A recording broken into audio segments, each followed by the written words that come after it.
جو پادری ہوتے ہیں، راہب ہوتے ہیں، یا ان کی نن جو ہوتی ہیں، ان کے اوپر پابندی ہے کہ وہ شادی نہیں کر سکتے. صحیح. ٹھیک ہے. اس کے لیے وہ باقاعدہ چلہ کشی بھی کرواتے ہیں، ان کے امتحانات بھی ہوتے ہیں تاکہ یہ اپنے نفس کو مار دیں. بڑا اہم موضوع ہے آج کے پروگرام کا اور ویلنٹائن ڈے کے متعلق. سب سے پہلے ہم دیکھتے ہیں کہ یہ ویلنٹائن کیا ہے. تو ویلنٹائن ایک عیسائی پادری کا نام ہے، سینٹ ویلنٹائن ڈے، ویلنٹائن. تو یہ ویلنٹائن جو عیسائی پادری تھا، جی. اب عیسائیوں کے اندر جو پادری ہوتے ہیں، راہب ہوتے ہیں، یا ان کی نن جو ہوتی ہیں، ان کے اوپر پابندی ہے کہ وہ شادی نہیں کر سکتے. صحیح. ٹھیک ہے. اس کے لیے وہ باقاعدہ چلہ کشی بھی کرواتے ہیں، ان کے امتحانات بھی ہوتے ہیں تاکہ یہ اپنے نفس کو مار دیں. جس طرح مسلمانوں کے اندر جاہل صوفیوں کے طریقے ہیں نا، جی جی، یہ سارے عیسائی پادریوں سے آئے ہوئے ہیں.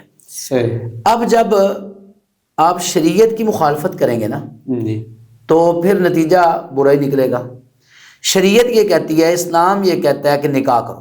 قرآن مجید میں بھی اللہ تعالیٰ کا حکم ہے، وَأَنكِحُوا الْأَيَامَ مِنكُمْ، جتنے بھی تم میں ایم ہیں. ایم کس کو کہتے ہیں؟ جس کا نکاح نہ ہوا ہو، چاہے وہ اس کی بیوی فوت ہو گئی ہو، جی، چاہے وہ اس نے اپنی بیوی کو طلاق دے دی ہو، اکیلا رہ رہا ہو، یا کنوارا ہو، نوجوان ہو، ایسی عورت ہے. ٹھیک ہے.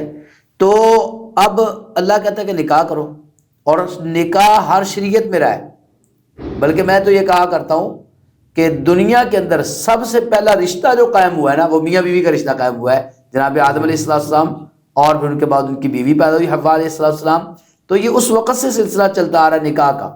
وہ حابیل اور قابیل کی جو آپس میں چپکلش جنگ لڑائی ہوئی، جس میں ایک بھائی مارا بھی گیا، تو وہ اس کا مسئلہ بھی، وہ عام طور پر جو مفسرین نے لکھا، وہ نکاح کا ہی مسئلہ تھا نا. تو انبیاء نے بھی نکاح کیے ہیں. دنیا کے اندر سب سے زیادہ اللہ تعالیٰ سے ڈرنے والے، یا سب سے زیادہ لوگوں کے لیے خیر خواہی کا جذبہ رکھنے والے، یا لوگوں کے لیے ہدایت کا باعث بننے والے اور ہدایت دینے والے، یا ہدایت کا پیغام لانے والے، وہ تو انبیاء ہی ہیں نا. تو اس سے بڑا کون راہبر ہو سکتا ہے؟ اب عیسائیوں نے یہ پابندی لگا دی کہ پادری نکاح نہیں کریں گے.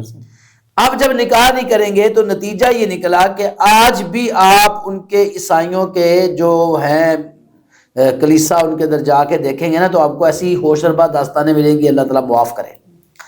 ایسی داستان یہ ویلنٹائن کی ہے.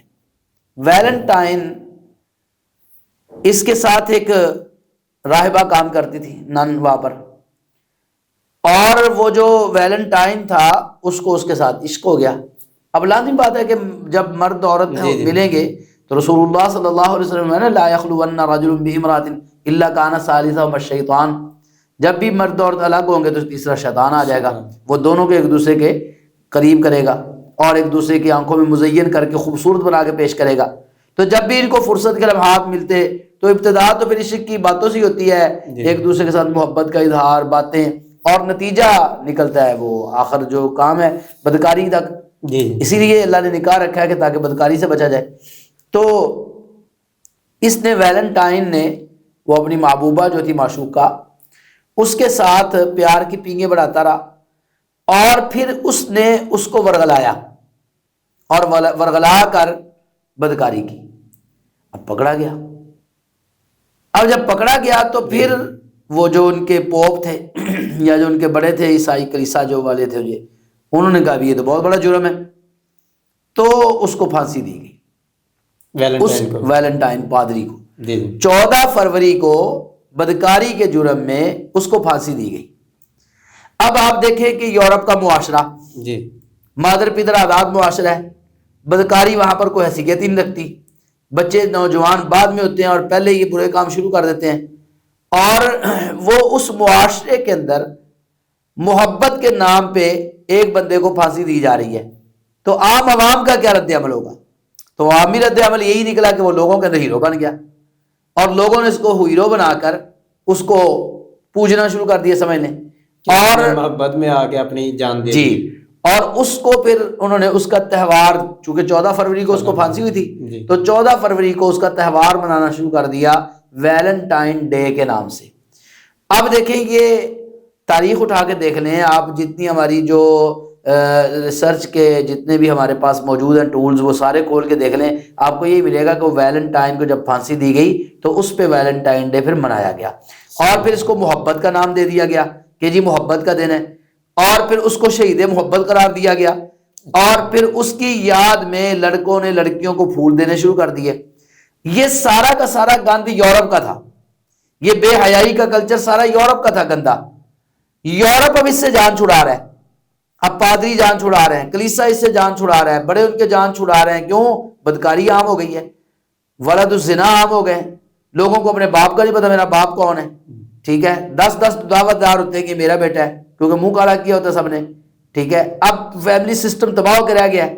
وہ اس کلچر سے نکلنا چاہ رہے ہیں، اس کو چھوڑنا چاہ رہے ہیں، اور مسلمانوں نے اس کو آہستہ آہستہ اپنانا شروع کر دیا ہے۔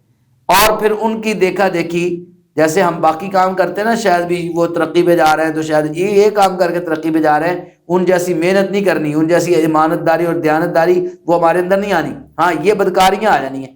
اور پھر 14 فروری کو ہمارے پاکستان کے اندر بھی یہ کام شروع ہو گیا، اور پھر اس کو ہوا دی میڈیا نے پھر، چونکہ وہ تو سارا وہ کلچر ہی ان کا وہ ہے میڈیا کا، تو انہوں نے پھر ڈراموں میں، فلموں میں، اور پھر اس دن ایسے پروگرام باقاعدہ، اب تو تھوڑا سا کم ہو گیا ہے، وگرنہ اخبارات پہ باقاعدہ ایک صفحہ چھپتا تھا 14 فروری کو، جس میں ایک دوسرے کو پیغام بھیجے جاتے تھے کہ لو جی، وہ فری پیغام لکھتے تھے اخبارات والے۔